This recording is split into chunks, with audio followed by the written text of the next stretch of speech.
Want the reward? Do the damn work. Challenge yourself. Inspire change.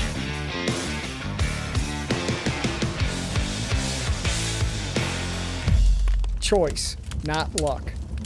Hey everybody, Todd Crandall, the original sober triathlete, bringing you another awesome Racing for Recovery podcast today. And I have one, Jeff, sitting across from me today. I thought about the question I wanted to start with, so we're going to roll with this. Who is Jeff today? You know, the person that showed up here was cautiously hopeful, and I really lacked any confidence that this was going to be the right road for me. I never tried this, and I honestly don't think I ever wanted to, because I knew I wasn't ready to commit to that big of a decision that would change, have these sort of changes on my life. So the person today has come to realize that all of this was possible. I have people in my life that were never willing to make a change like this, and I'm sorry to say that it didn't work out. It didn't work out that well, and that was part of my motivation, was to have the confidence to chuck everything I knew and chuck everything that I was comfortable with, and that literally made me comfortably uncomfortable, and commit to a complete different lifestyle, a completely different behavior, getting rid of everything that I knew, and the way that I handled things. I spent a lot of years walking away from things that needed to be addressed, and the person today is constantly looking at their life saying, is there something in my blind spot? Is there something that I can do better? How am I coming across to someone else? I'm so much more in tune with my own behavior and how it comes across. And I think in the past that was just something I was conveniently blind and oblivious to. I didn't know, and I didn't care. Wow, what an answer. I think you said, correct me if I'm wrong, cautiously optimistic was the mindset you had coming in here. Mm-hmm. When you were talking right there, my follow-up question to that was, when you're talking about the blind spot, am I missing something? Am I doing enough? Do you think you would be even on this podcast right now if you weren't doing enough? No. Part of what's kept my attention so long, and I didn't come here for a minute, like I came here for a while.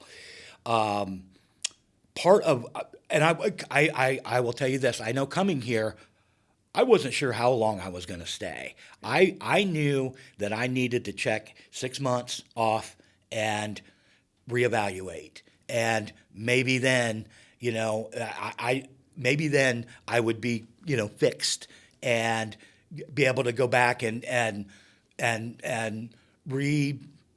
restart everything that I had put on pause. And I know that when that 6-month mark came around and it was time to reevaluate everything, I realized, oh my God, the work is just beginning. Like, I didn't realize. I thought by the time that 6-month mark came, like, this place would have like filled me with recovery, and that I would have my bags packed and be ready to go. And I learned so much just at the start, that at the 6-month, when that hit, mm-hmm. I was just beginning the really heavy stuff. Like everything prior to that was just like preliminary, kind of setting the stage for the real heavy lifting to begin, the actual looking at my behavior and my entire way of thinking. And putting the past like in a place in my life and kind of setting all that baggage down and saying, I'm not going to carry this with me forever. I'm gonna learn everything that I can possibly learn. I'm going to forgive myself for the person that I was and some of the things that I did. I wasn't a terrible person, but I was selling myself short is the best way I can say it, and sounding, not to sound like a parent, I was wasting a lot of potential. And that's the one, if I could go back and do this earlier in my life, that's the one thing, like I would love to see how much more life that I could have lived with all of this potential that I've gained here and that I've unleashed is maybe a better way to say it. Well, you're doing that now, which is good. So I'm going to here's a question that's a compliment that's the first of many. How long have you been sober with us? I have been here since July of 23, so I'm coming up on almost 2 years. So I want to address the viewer watching this right now. You hear the way Jeff is speaking. That did not happen in 30, 60, or 90 days. It's almost 2 years for him to get to that point, which is one of the things that Racing for Recovery highly endorses. This is gonna be good today. I just met a mom sitting in the lobby with her 28-year-old son who's coming in here. She was asking me a lot of questions. I know you have, your dad's no longer with us. That's right. Which I'm sorry. Mm-hmm. Your mom is still, which is grateful. That's right. Or good, sorry. I know you're grateful for. What do you think your mom could say to that mom who's sitting in our lobby asking, what is this like? Is there hope for my son? What do you think your mom would say to that mom? I think that knowing what she knows now, she is part of the reason that I have felt the need to realize the potential that I had in there, because she was one of the first people when I was younger that could see, like, I think that she and my father both, like, they had a vision of what I could be, and maybe even in my younger years what I was going to be. And I came up short for a lot of years. And I think that going through this whole process and changing everything that it has helped me change, that when she looks at me now, she sees what she hoped it would always be. And it's not that sick feeling in her stomach, like the what could have been, and the might be, and the possibility. It is what's happening in reality, like realizing, bringing into reality all of those concepts and ideas of what this person could be. So I hope that she one day can allow herself, this other mom, to realize her own beautiful vision of what this person can be. Like that, like he represents the next generation of her. It's her creation, and I don't know. I think parents look at their children as a representation of not just their input, but chemically and biologically, but also in a behavior way and in a spiritual way. That, like, we're the product of all of their input, and I don't know that my mom was always proud to say that. In some ways, I was fine. Like, I was meeting all the minimum qualifications, but I know that she wanted more than just me barely getting by and barely clearing the bar. They want to see us exceed all expectations and possibilities. Like, they cautiously, they really cautiously hope that we really surpass even what they thought maybe what we could be. You know, you're reminding me of why Racing for Recovery was created with the format it was, and that is to include everybody that's been affected by addiction. Because I'm listening to you right now, and I recall just what that mom was asking me. And one of the things she was talking about, she started listing off the accolades of her son. He has a mechanical engineering degree, so he's educated. He's kind. He's all these great attributes, which are a common characteristic of people like us. But what she isn't understanding is the source of why he's choosing to do what he's doing. And that's what makes Racing for Recovery what it is. If you don't know the source of the problem, how can you begin to A, address the problem, B, heal from the problem, and then C, live in the solution?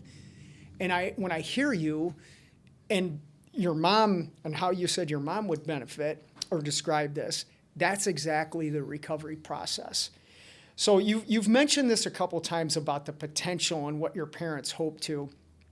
I know you had a family business, and correct me if I'm wrong, but that was kind of like the expectation that you were to follow in that. So I want you to talk about that a little bit and how maybe that affected you in a way of like, well, do I really want to do this? Do I not want to do this? And then I want you to transfer that into when you were here for over a year, you got a job back in somewhat of that type of thing and realized, I don't want to do this, and how that felt. We were just talking about this a little bit ago.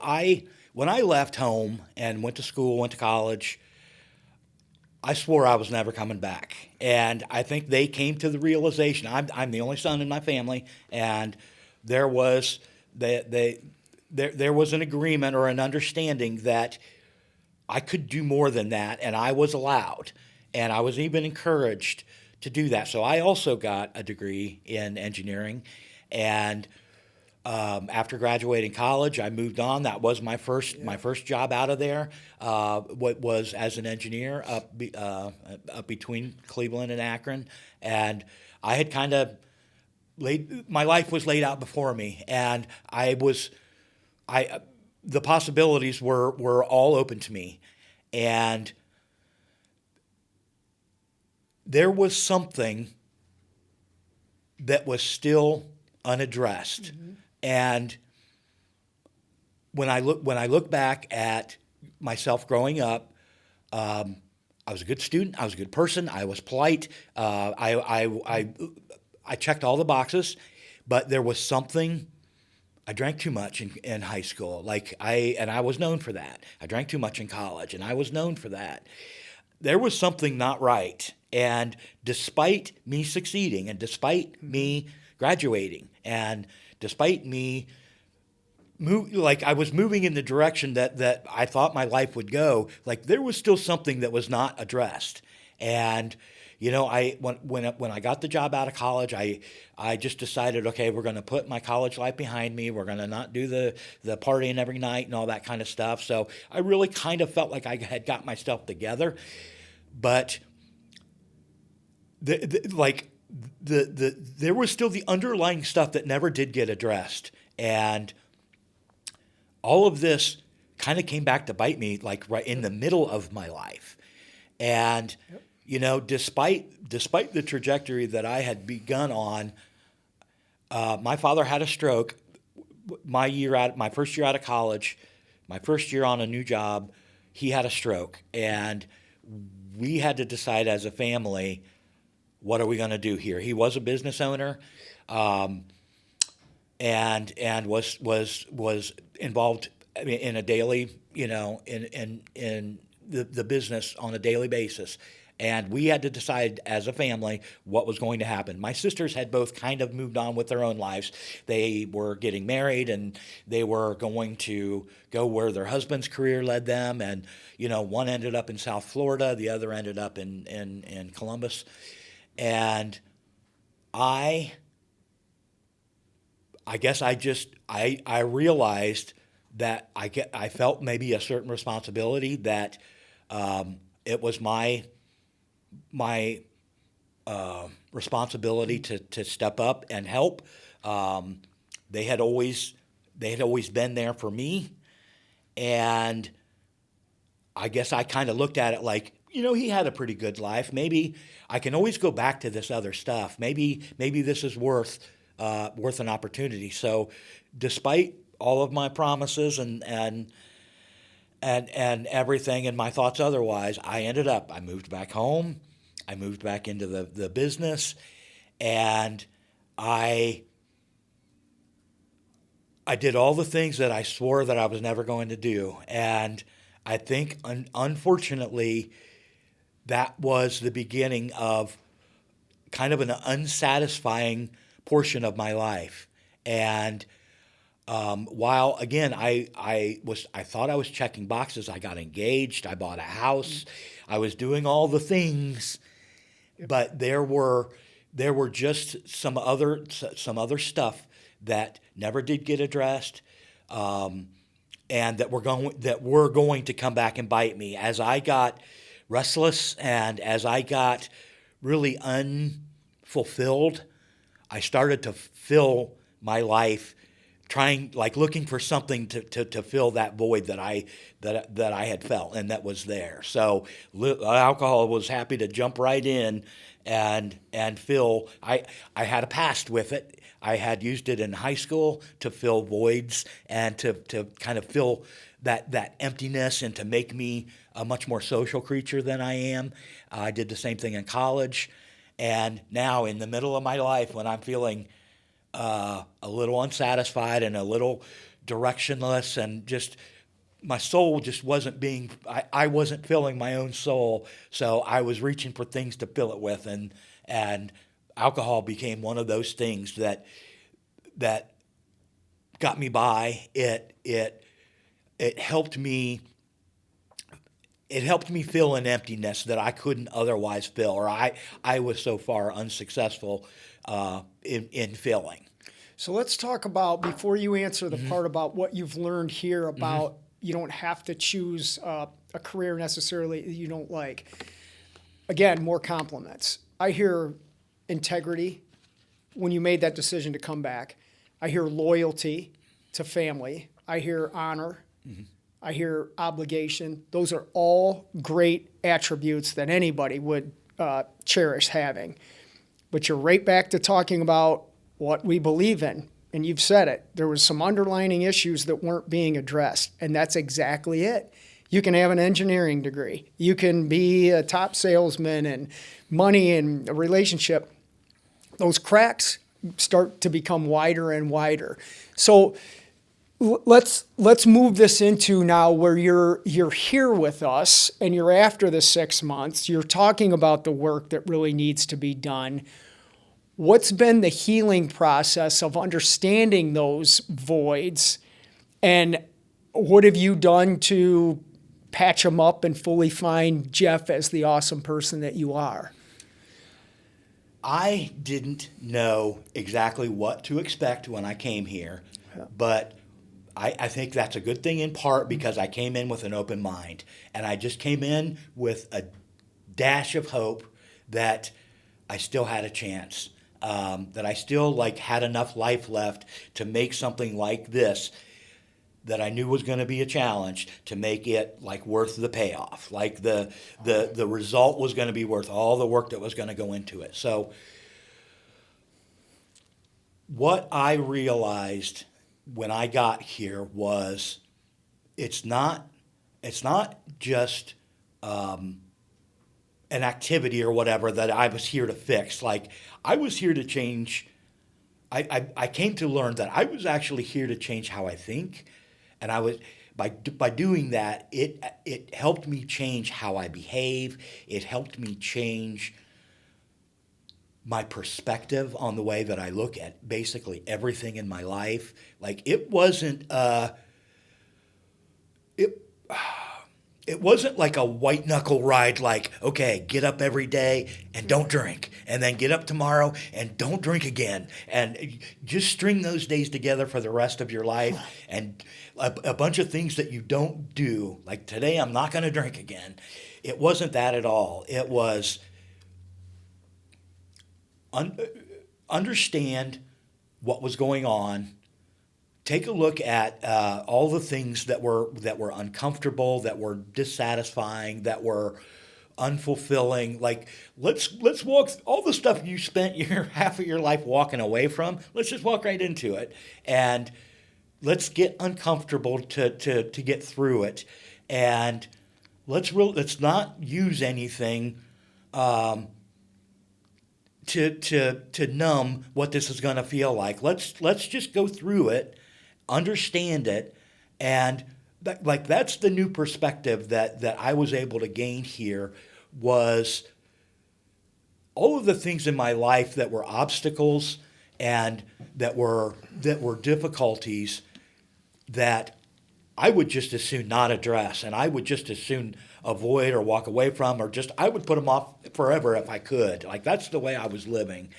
And this place helped me come to realize like that stuff is going to be there every day for the rest of your life until you just address it. Yep. And if you take the time to put things in the proper perspective, all of a sudden, all the things that I spent my life worrying about as obstacles didn't look like that from a new perspective. They looked like challenges maybe that could be overcome. They weren't overwhelming to a point where like it wasn't even worth addressing them. Every single one of them was manageable, and while worthy of being addressed, nothing was insurmountable. Nothing was as troubling as I was making it. And nothing was worth all of the attention, all of the worry and the anxiety and all. Like if I had just walked right into this, I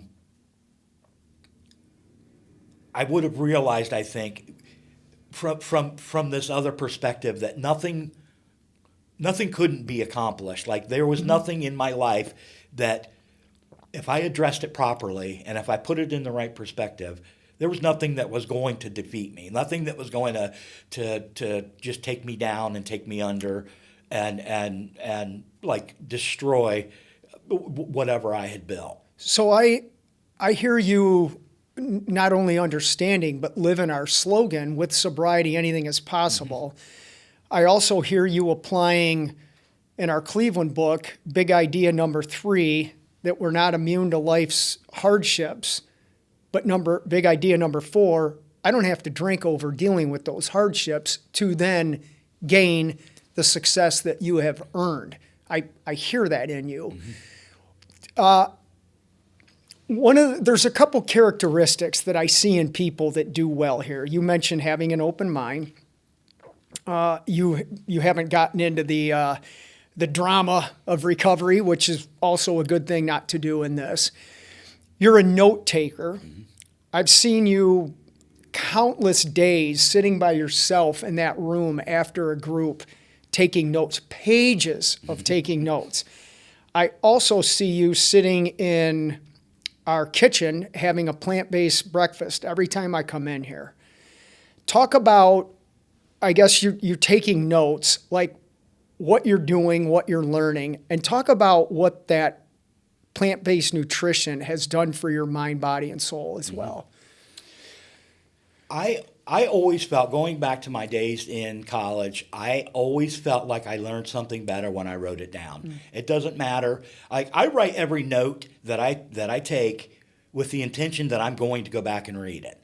And I've been told by some, you shouldn't really journal that way. You just should you should maybe journal with a little more freedom, because once you get something out, like it, you're free of it and you can move on. But I actually journal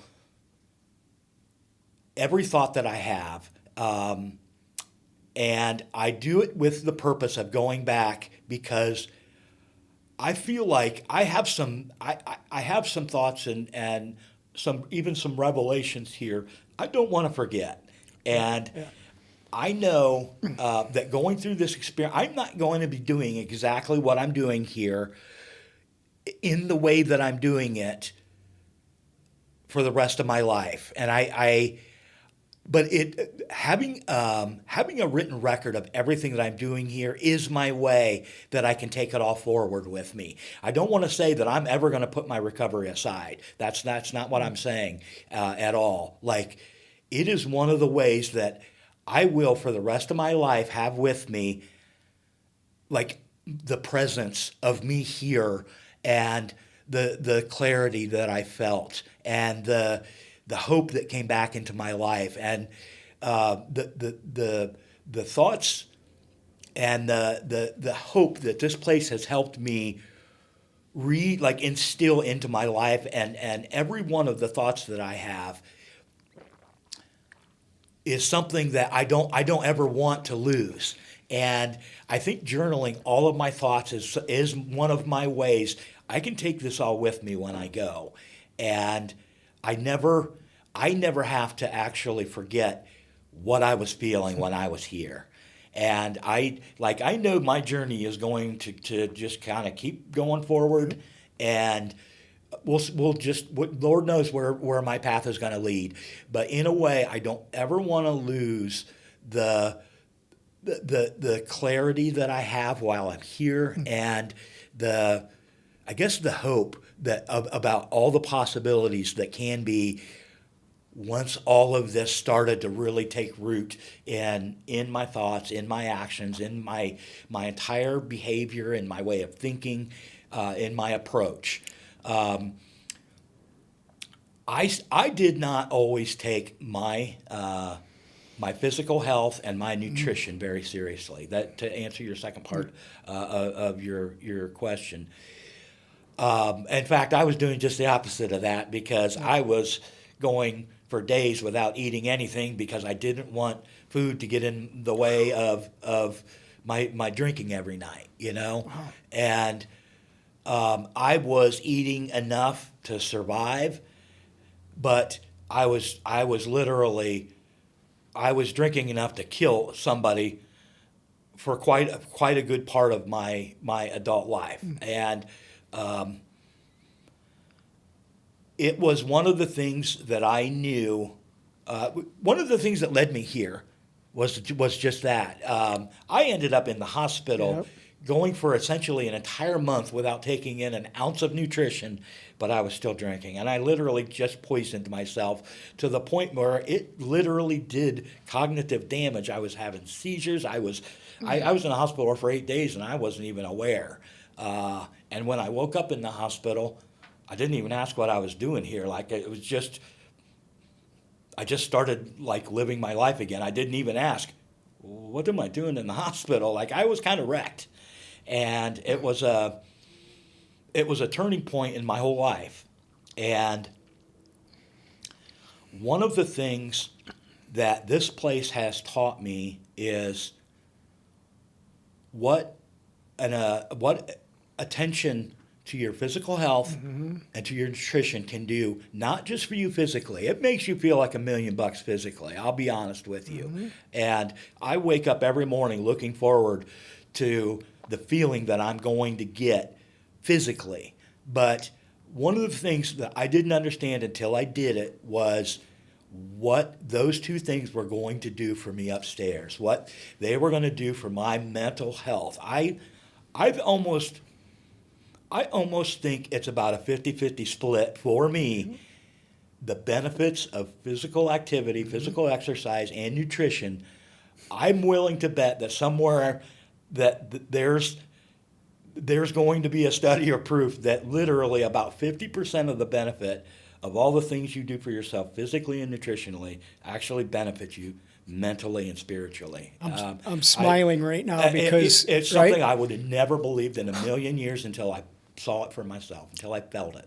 Well, I think we've written a few books on this topic. Yes. You know, yeah. But I honestly, I don't, and I would have never, I wouldn't have argued with the component of it. I didn't realize how much. I didn't realize that literally 50% is. I'm just throwing a number out there, but literally, the benefits of it aren't just substantial. They're as much to me or mentally as they are physically. I was shocked that it was that much, but I'm living proof that it is. I'll use the word astronomical because, look, and this is not a discredit to any form of spirituality somebody has, but you can have the best spirituality in the world, and if you don't act accordingly, and when I say act accordingly, I mean exercise and proper nutrition,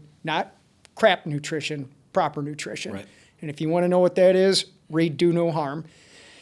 If you don't act on that spirituality, your spirituality is not being utilized to the fullest. So to me, the foundation of recovery is exercise and nutrition that then enhances the spirituality, that enhances the education, that enhances the finding life's purpose. Those two components, I agree with you, they are 50 and 50. Mm-hmm. You can't outrun a fork, right? Yep. You can't exercise and then eat garbage and expect to feel well. They go hand in hand, and I wish people would truly understand that. You know, the big talk right now is mental health. Well, what do people think mental health actually is? It's obviously thinking and feeling better, but what does it take to think and feel better? And you're validating that. It's exercise and nutrition, right? Yep. And you haven't talked about, and I'm going to ask you about this now, how many laps do you think you've done around our facility since you've been here? That several thousand, really now. But just to do the quick math, it's funny because it's a business park here. There's nothing to draw your attention away from what you're doing. Like there's plenty of time to just think about. And I honestly, I actually find that to be a benefit for me. There is nothing to be distracted by, and that's what I enjoy about it. Because you'll see me when you see me walking, I'll have earbuds in, and there's about a 50% chance I'm not even listening to music. My earbuds are to imply to everyone else in the world that I am listening to music, so don't bother me. But what I'm really doing is I'm just kind of separating myself from literally every distraction that there is in the world, human and otherwise, and I'm thinking about something that I want to get through. Like I almost every day when I leave my place over there, I have something on my mind that I want to process. And I don't want there to be, like, I use that as my time to have no distractions, because I'm going to spend the next hour or so in deep thought where I probably have walked in front of traffic 100 too many times to count, because I use that as time to just get complete freedom to think about and to process whatever I want. Like there are days where I love having music on because I want to enjoy the sun, and I want to enjoy the breeze and just kind of take in this feeling that I have now in life. But most of the time I want to use that as time that I can use completely undistracted it's one of my ways that I can now walk into something that's an obstacle for me or a challenge for me that I want to address, rather than go home tonight and drink about it and make it go away. Yeah. I want to walk right through it and be able to take the undistracted time that it takes to run everything through my processor, make sure I see it from all the different angles, see if there's anything that I'm missing. But it has been a wonderful way that I'm doing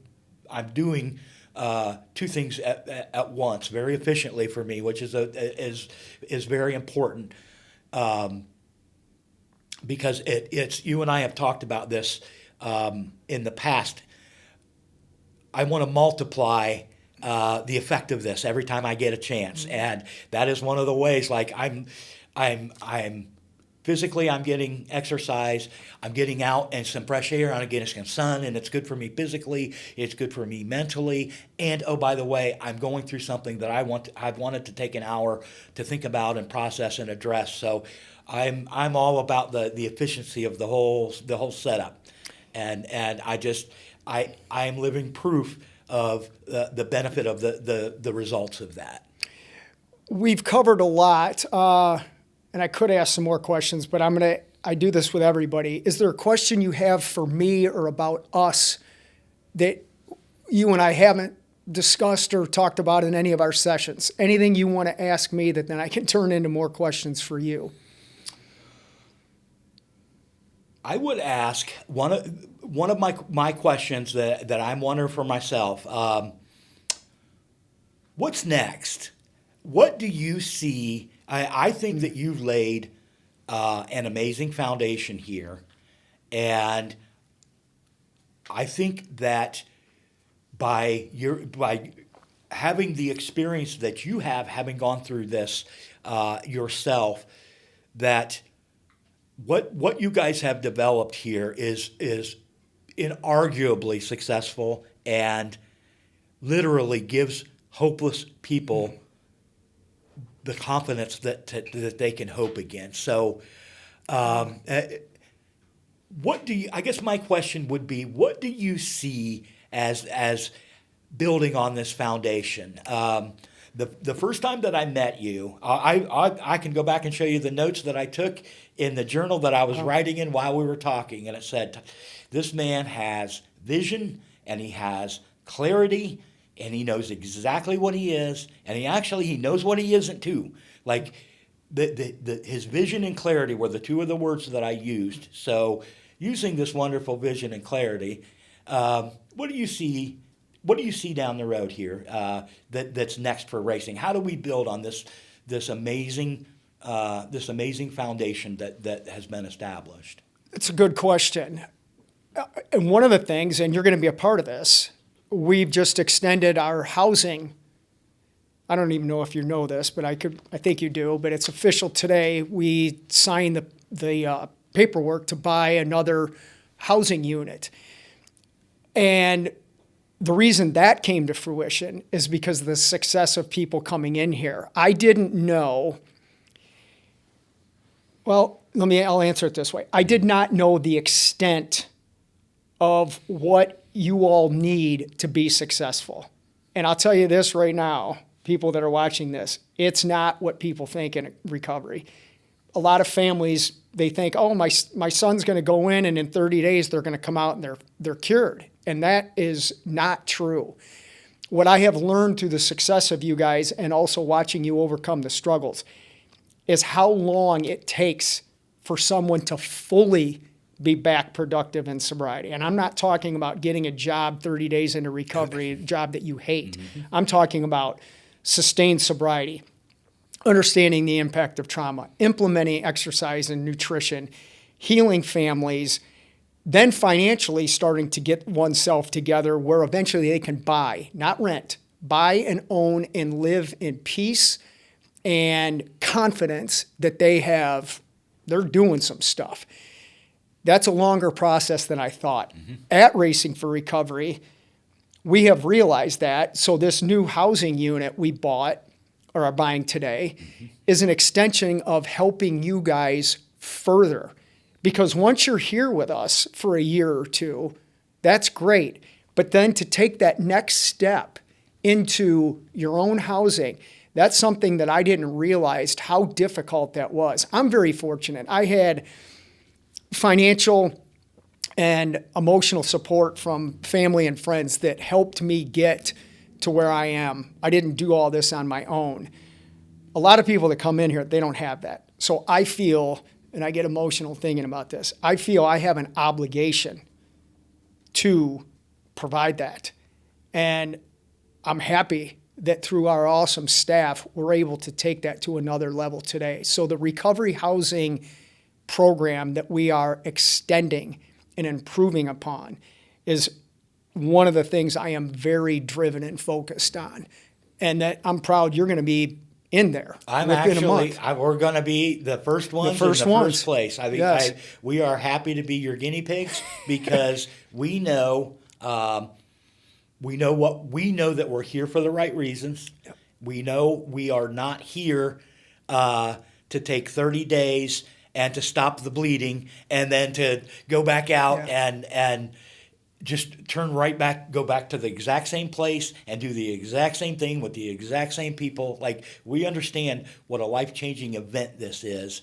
And in the past, I've been a homeowner twice. For 20 Yep. years, I owned my own house. For 20 years, I also went to the exact same job every single day. So I actually, maybe I was setting you up with this a little bit. I look forward to having some role in I love it. what this next phase of racing is. This transition that we all hope to experience. The day we get here, we hope that there is a transition somewhere down the road in our future, a year or 2 years, that we will be able to take this recovery experience and work it back into whatever life is going to hold for us going forward. But there is an inevitable transition a year into this program or so where you want to take what you've got here. You can't just take it and hold it forever. Like, you want to take this and build on what you've learned and turn it into, like you said, what is going to be next. Where am I going to live? That's the two things that are next for us is, where are we going to live and what are we going to do? Like, not just how are we going to make a paycheck, but what is going to fulfill our lives? What are the things we're going to do for money? What are the things we're going to do for enjoyment and fulfillment? And what are we going to do with our free time? Like, all of those things are part of what this transition is, and it all ties together in what our lives are going to be going forward with what we started building here. So I agree. And again, you talked about having an open mind. And again, in traditional things that they talk about having an open mind, but in my opinion, it's actually closed because they think this is the only thing that works. And that's just flat out not true. Having an open mind and a willingness to apply the concept of having an open mind allows you to have the life that you have. And again, on my end, I've always remained open-minded and willing to improve, because even what we're talking about right now, I didn't have that on my mind when I created this thing. But surrounding myself with an awesome staff and being connected to people that are coming in here for our services, I've learned so much. So in essence, you guys, and I'm saying this because I know when people come in here, there is no self-worth at all. I mean, can you imagine if I said to you the day you came in here, hey, Jeff, because of you, we're going to develop our program to make it even better. You'd be like, what are you talking about? But that's in fact what's true. When we see the needs of you guys as you progress in your recovery, it allows us to go, hey, we can do this even better. And that's I'm not the smartest man in the world. I'm thinking symbiotic, Matt, right? Symbiotic. Look at me go. Right? Northview Education coming out. That's that symbiotic relationship that really enhances, again, the open-mindedness and the willingness. And because of you guys, we're improving. And think of what you're going to be doing with us, when you join our staff or whatever. It's remarkable. Yeah, I think that, like, I didn't have the audacity to come here with much hope. It would have been distracting and intimidating to think about all the possibilities that lied ahead down the road when I first got here. That would have scared the crap out of me. But maybe somewhere that in a place that we really didn't even want to think about much. Like we did come here to hope to stop the bleeding.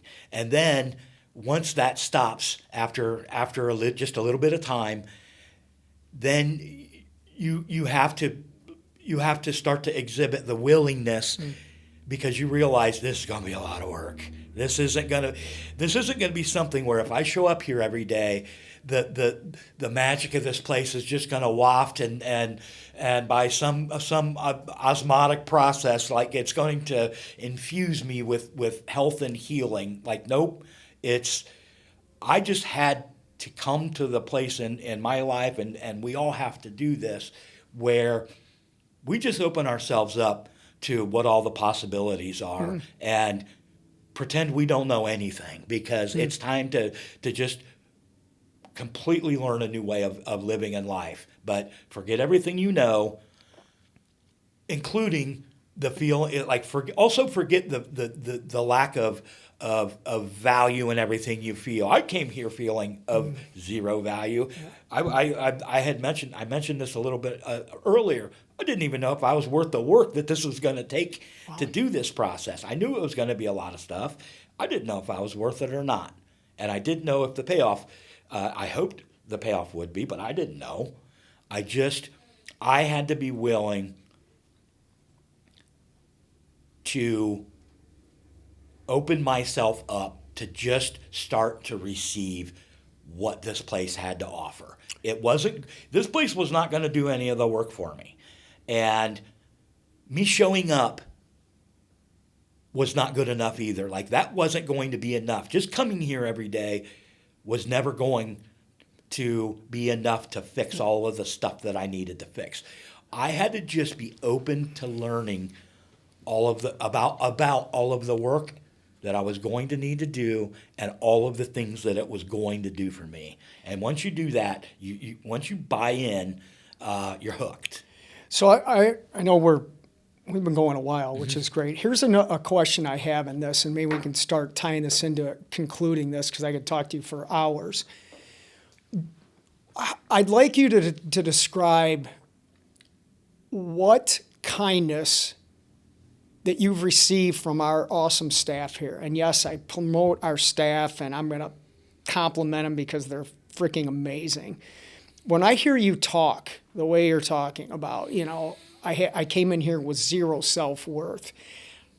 I guess what I'm asking is, how were you treated here that allowed you to do the work that now you have found value in self? What was it that we were offering and gave you that then you applied to start feeling good about yourself?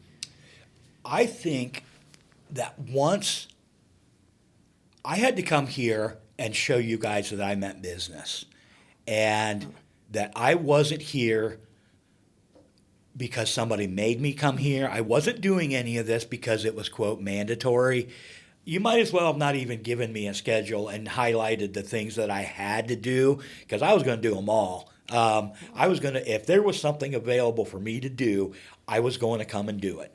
And once I showed that to the staff, and they realized that I meant business by coming here, and that I wasn't going to waste their time, and I wasn't going to take advantage of this program, all of a sudden I realized that with each individual here, they saw what I was about, and they appreciated it. In a part, I like to think selfishly that it put them, some of them came through this program back in the day, and when you do something like that, you really take ownership. It is so personal, and it's so like spiritual, and it's so powerful and meaningful to you that you take a place like this very, very personally, and you take it it's passion that you develop for this place and this idea and this crew, and that never leaves them, and that shows. And when someone comes along and shows them like the reverence that they're developing for this place, all of the staff are like, he's got it. Like, I realize this person is here. There's not a court mandate. There's not a probation officer that's telling, none of that is what's driving me. What's driving me is the hope that I can turn all of what was going wrong in my life around, and that I will walk out of here finally with some confidence again, and some hope again, and some value again.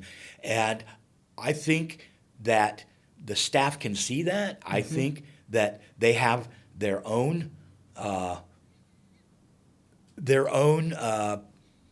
feelings about this place that are personal, that go like literally right to the bone. And when they see that in someone else that's doing the same thing and going through the same things that they went through, they see it, and they appreciate, like, they're not afraid to give you some higher expectations, and to kind of push you. How do I want to say that? Yeah, Push you. and push you, but knowing that it's not going to like push you off course. Knowing that it's making you healthy, and it's making you stronger, and but it's not going to knock you off course. Matt, I'm going to ask you something, or Matt, both you and Abby, if you have a question, feel free to ask it in a second. But I want to make this clear to people that are watching this. We were talking about buying the new housing unit. Racing for Recovery has never received a grant, ever. We don't receive any outside funding. We do all of this on our own. Now, I'm not going to get into the financial cost of what we're doing, because it's an investment. It's not a cost. And I'm saying that for a reason. Well, I'm saying that for many reasons. Some I don't want to get into. When I'm talking about an investment, it's an investment in you and many other people. How does that make you feel as a human being, knowing you are being invested in and not looking at as just another meal ticket for a money maker, but it's turning into, it's an investment into you? How does that make you feel as a human being? You feel a sense of value and worth that someone else sees it in you. And it gives, honestly, sometimes that's literally the difference between success and failure, is someone seeing in you what you may not even see in yourself when you first get here. Beautiful. And it's been a life-changing experience to go from literally wondering, like, am I even worth this trouble, to this place giving me enough, thinking enough of me, and to give me some rope to start to build some independence. I think a big part of this whole construction is about us having the confidence to handle independence. And I mean, because that's what our lives are all building towards. That's what we start as children. That's what do we want more than anything else, more than money. We want independence. We want to show that we have the ability to make good decisions, and like that any time that someone gives us a chance, that we're not going to just end up off in the weeds. We're actually going to handle the responsibility of that independence properly. I love it. And I literally, it takes me back to being a child. That's what we all wanted. I know that's what I wanted, was to show that I was capable of handling responsibility. And I was, and then I wasn't. And now it's that chance again. And I love the fact that this place gives me enough rope, and I've built enough trust here that they allow me to demonstrate my independence, and they allow me to make decisions knowing that I can handle that kind of responsibility, and then it just kind of builds on itself. I love it.